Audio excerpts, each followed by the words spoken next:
Coaxial കേബിളിൽ കൂടെ 3 കറണ്ടുകൾ ഒഴുകുന്നുണ്ട്. ഒന്ന് inner കണ്ടക്ടറിൽ കൂടെ, അതിൻ്റെ ഓപ്പോസിറ്റ് ഡയറക്ഷനിൽ ഔട്ടർ കണ്ടക്ടർ അഥവാ ഷീൽഡിൻ്റെ ഇന്നർ ആസ്പെക്റ്റ് കൂടെ ഒരു കറണ്ട് ഒഴുകും. പിന്നെ നേരെ തിരിച്ചുള്ള ഡയറക്ഷനിൽ I3 എന്ന് എഴുതിയിരിക്കണം, അതാണ് ഷീൽഡിൻ്റെ പുറത്ത് കൂടെ ഒരു കറണ്ടും കൂടെ ഒഴുകും. അതാണ് കോമൺ മോഡ് കറണ്ട് എന്ന് പറയുന്നത്. കാരണം ഈ 3 കറണ്ട് ഉണ്ടാകുമ്പോൾ 2 അങ്ങോട്ടും ഇങ്ങോട്ടും ക്യാൻസലാവും. അപ്പോൾ മൂന്നാമത്തത് അൺബാലൻസ്ഡ് കറണ്ട് എന്നാണ് പറയണത്. അത് ഷാക്കിൽ റേഡിയോ ഫ്രീക്വൻസി ഇൻ്റർഫറൻസ് ഉണ്ടാക്കും. ഇത് ഒഴിവാക്കാൻ ഉപയോഗിക്കുന്ന ഒരു ഡിവൈസാണ് കോമൺ മോഡ് കറണ്ട് ചോക്ക്. അതെങ്ങനെയാണ് ഉണ്ടാക്കുന്നതെന്നാണ് ഇപ്പോൾ നോക്കുന്നത്. അതിന് ഉപയോഗിക്കുന്ന മെറ്റീരിയൽസാണ് ഇവിടെ കാണിച്ചിരിക്കുന്നത്. നടുക്കൊരു FT240-43 ടോറോയിഡ് കാണാം, അതാണ് ഈ കാണിച്ചിരിക്കുന്നത്. പിന്നെ അതിനൊരു പ്ലാസ്റ്റിക് ബോക്സ് ഞാൻ എടുത്തിട്ടുണ്ട്. ഞാനിത് ഷാക്കിനകത്ത് വയ്ക്കാനാണ് ഉദ്ദേശിച്ചിരിക്കുന്നത്, റേഡിയോ എൻഡിൽ. അതുകൊണ്ടാണ് ഒരു സാധാ ബോക്സ് എടുത്തിരിക്കുന്നത്. പിന്നെ ഉപയോഗിക്കുന്നത് ഒരു RG316 വണ്ണം കുറഞ്ഞൊരു ടെഫ്ലോൺ കോട്ടഡ് കോയാക്സ് ഉണ്ട്. അത് 2 മീറ്ററോളം എടുത്തിട്ടുണ്ട്. പിന്നെ കുറച്ച് നൈലോൺ ടൈസ് ഉണ്ട്, ഇതൊക്കെ കെട്ടി വയ്ക്കാൻ വേണ്ടിയിട്ട്. അത് സാധാരണ നൈലോൺ ടൈസാണ് എടുത്തിരിക്കണേ, UV പ്രൊട്ടക്റ്റഡ് ഒന്നുമല്ല.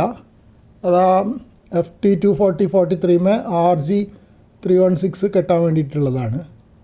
പിന്നെ ഉപയോഗിക്കുന്നത് ഒരു ബൾക്ക് ഹെഡ് SO239 കണക്ടറാണ്. അത് SO239 ബൾക്ക് ഹെഡ് കണക്ടറാണ്. പിന്നെ ഒരു പാച്ച് കേബിൾ എടുത്തിട്ടുണ്ട്.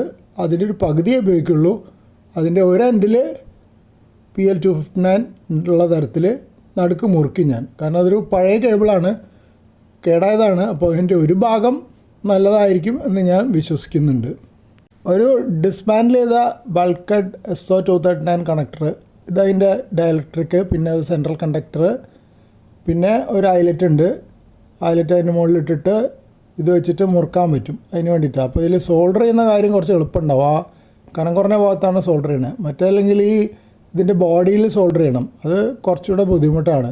അതുകൊണ്ടാണ് ഇങ്ങനത്തെ ഒരു കണക്ടർ ഞാൻ ഉപയോഗിച്ചത്. ബോഡിയിൽ സോൾഡർ ചെയ്യണത് നല്ല ഹൈ പവർ സോൾഡറിങ് ആയിട്ട് വേണം, മിക്കവാറും ഇട്ട് പിടിക്കില്ല. ഞാൻ ചെയ്താലൊക്കെ ഡ്രൈ സോൾഡർ ആവാറുണ്ട്.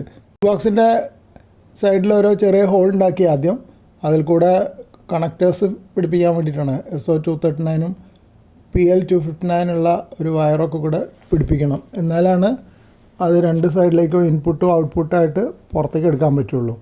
ഇത് വാട്ടർ പ്രൂഫ് അല്ല കേട്ടോ, വീട്ടിനകത്ത് വയ്ക്കാനേ പറ്റുള്ളൂ. ആദ്യം ഉണ്ടാക്കിയ ദ്വാരം പിന്നെ ഒരു കത്രികയിട്ട് തിരിച്ചിട്ട് വലുതാക്കി സൈസ് കണക്കാക്കാൻ വേണ്ടിയിട്ട്. ഇത് എളുപ്പമാണല്ലോ, പ്ലാസ്റ്റിക് അല്ലേ, കനം കുറഞ്ഞ പ്ലാസ്റ്റിക് എളുപ്പത്തിൽ തുളയ്ക്കാം. ആവശ്യത്തിന് വലുപ്പമായി SO239 ബൾക്ക് കണക്ടർ അതിനുള്ളിൽ കൂടെ കടത്തിയിട്ട് അപ്പുറത്ത് പിരിച്ച് മുറുക്കാൻ പറ്റും. അത് ഫിറ്റ് ചെയ്യാൻ പറ്റുമെന്നൊന്ന് ട്രൈ ചെയ്ത് നോക്കുകയാണ്, അത് പറ്റും. എന്നിട്ട് ആ നട്ടും ഐലറ്റും ഒക്കെ ഫിക്സ് ആവുമോ, കറക്റ്റായിട്ട് ചെയ്യാൻ പറ്റുമോ, അല്ലെങ്കിൽ സോൾഡറൊക്കെ ചെയ്ത് കഴിഞ്ഞിട്ട് അത് പിന്നെ വീണ്ടും മാറ്റിയെടുക്കാൻ ബുദ്ധിമുട്ടല്ലേ, അതുകൊണ്ട് ഇങ്ങനെ ടെസ്റ്റ് ചെയ്ത് നോക്കുന്നത്. ഇത് ഒരു HLF200 patch കേബിളാണ്. 2 എൻഡിലും pre creamed PL259 ഉണ്ട്.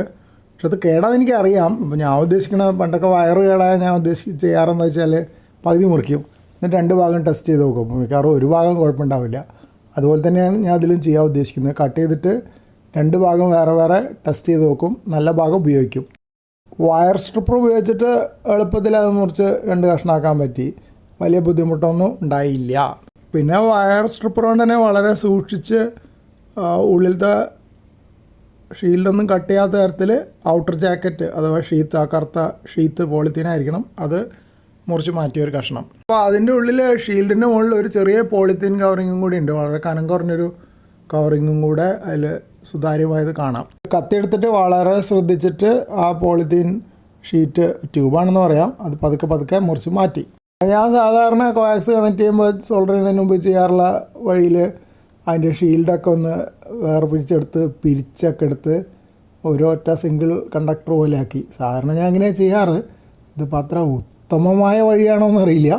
അപ്പോൾ ഇന്നർ കണ്ടക്ടറിൻ്റെ മുകളിലുള്ള ഡയലക്ട്രിക്കൊക്കെ അവിടെ ക്ലിയറായിട്ട് കാണുന്നുണ്ട്.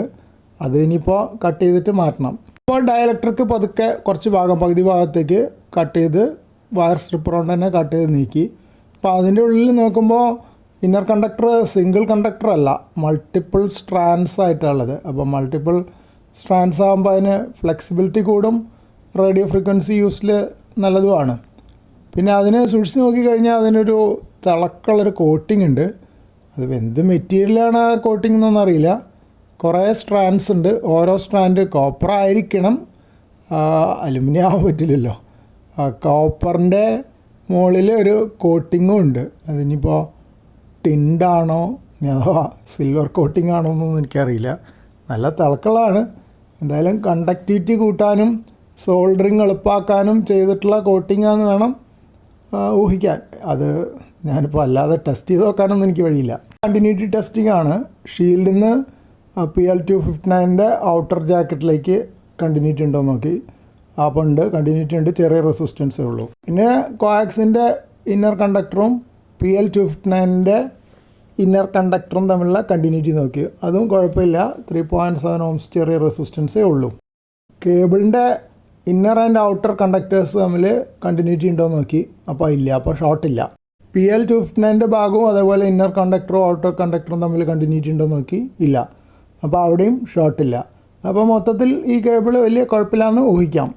ഒരു നൈലോൺ ടൈ എടുത്തിട്ട് അതിൽ ചുറ്റി, അതിൻ്റെ ഉള്ളിൽ FT 240/43 പിന്നെ RG 316 ഉണ്ട്. ഈ 240/43 എന്ന് പറഞ്ഞാൽ ഔട്ടർ ഡയമീറ്റർ 2.4 ഇഞ്ച് ഉണ്ടെന്ന്. പിന്നെ അതിൻ്റെ മെറ്റീരിയൽ 43 മിക്സ്, HFന് ഉപയോഗിക്കുന്ന 43 മിക്സാണ്. നൈലോൺ ടൈ ടൈറ്റായിട്ട് കെട്ടി, കാരണം ഈ ടെഫ്ലോൺ കോട്ടഡാണ് RG 316. അത് വൈൻഡ് ചെയ്യുന്ന സമയത്ത് സ്ലിപ്പ് ചെയ്യാൻ നല്ല സാധ്യത ഉണ്ട്. അതിനാണ് ഇതിങ്ങനെ ടൈറ്റായി കെട്ടി വയ്ക്കുന്നത്. നൈലോൺ ടൈൻ്റെ ബാക്കിയുള്ള ഭാഗം മുറിച്ച് കളഞ്ഞു. പിന്നെ എതിർദിശയിൽ ഒരു നൈലോൺ ടീയും കൂടെ ഇട്ടിട്ട് അത് വീണ്ടും കെട്ടി നല്ല ടൈറ്റാക്കി, എന്നിട്ട് വലിച്ചു നോക്കുകയാണ്. നമ്മളത് വലിച്ച് ചുറ്റണമല്ലോ FT 240/43 ടോറോയിഡിൻ്റെ മുകളിൽ. അപ്പോൾ വലിച്ച് ചുറ്റുന്ന സമയത്ത് ഊരി പോരുമോ എന്നറിയാൻ വേണ്ടിയിട്ട് നല്ലോണം വലിച്ചു നോക്കുകയാണ്. വരുന്നില്ല. അപ്പോൾ ആ വരാതിരിക്കാൻ വേണ്ടിയിട്ടാണ് 2 നൈലോൺ ടൈ ഇട്ടിട്ട് ഓപ്പോസിറ്റ് ഡയറക്ഷനിലിട്ട് മുറുക്കുന്നത്. ഞാൻ വൈൻഡ് ചെയ്യാൻ തുടങ്ങി. വൈൻഡ് ചെയ്യുമ്പോൾ ശ്രദ്ധിക്കേണ്ടത്, ഒന്ന് നല്ല ടൈറ്റായിട്ട് വൈൻഡ് ചെയ്യണം. പിന്നെ വളരെ അടുത്താവാൻ പാടില്ല. വളരെ അടുത്തായി കഴിഞ്ഞാൽ അതിൻ്റെ ഇൻ്റർ ടേൺ കപ്പാസിറ്റൻസ് വരും. അപ്പോൾ നമ്മളിതൊരു ഇൻഡക്ടറായിട്ടാണല്ലോ ഉപയോഗിക്കാൻ ഉദ്ദേശിക്കുന്നത്.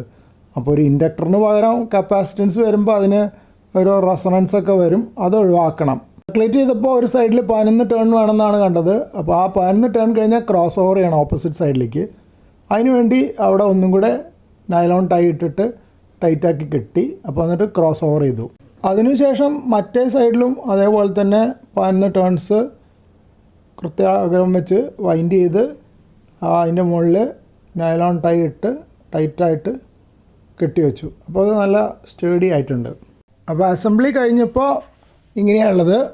ഒരു ഭാഗത്ത് RG 316 SO239 കണക്ടറിൻ്റെ ഉള്ളിൽ കണക്ട് ചെയ്തു. മറ്റേ ഭാഗത്തേക്ക് PL259ൻ്റെ ഒരു പാച്ച് കേബിൾ ഉള്ളത് കണക്ട് ചെയ്തു. എന്നിട്ട് ആൻറ്റന ഈ എൻഡിൽ കണക്ട് ചെയ്യും. അവിടെയാണ് ആൻറ്റന കണക്ട് ചെയ്തിരിക്കുന്നത്.